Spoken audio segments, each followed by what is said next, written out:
memories. I was working. I'm a school teacher, and I was working on East 12th Street and Avenue B. And someone told me what had happened. It was about 9:15 in the morning. So it was before the towers had come down, but after the planes had struck. This was the first I heard of it, and I was really surprised. They said you can see for yourself. And I was going down the stairs, and I looked out the back window, and I could see the World Trade Center, and it looked about this big. And I wasn't scared because it looked almost like it was like the size of like a birthday cake candle or something, and it was so small. I just didn't realize at that moment how bad it was. But then it started to sink into me, and I realized my older daughter, she was a senior in high school at that time, and she was applying for a job, and she had to go get a urine test, and she had gone to a lab down at the World Trade Center that morning. And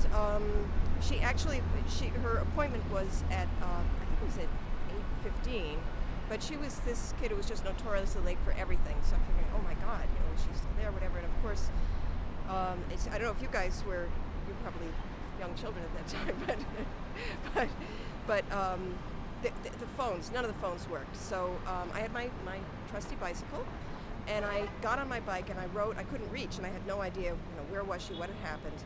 And I got on my bike and rode up to her school, which was on 48th Street and 9th Avenue. And so as I was going past, I couldn't even believe the way that the city was. I rode past the post office, the major post office on 34th Street, and it was surrounded. I felt like I was in a war zone. It was surrounded by guards, and it was astonishing looking. I felt like I was in a film set or something. And anyway, and I got to my daughter's school, and she was fine.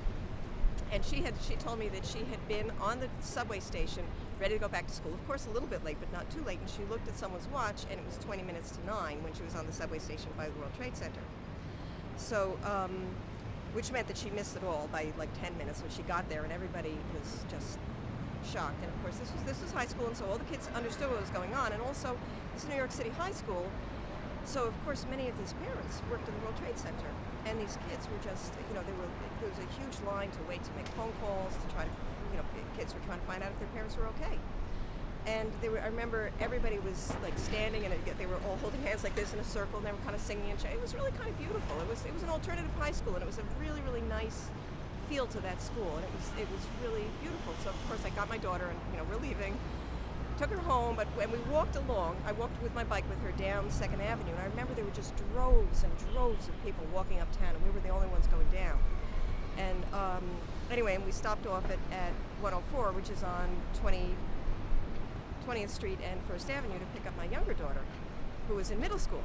And this was a very traditional middle school, and I went in, and everyone you had to sign the child out, report to the auditorium, and wait there for your child. It was a completely different feel to this school. It was so ironic. And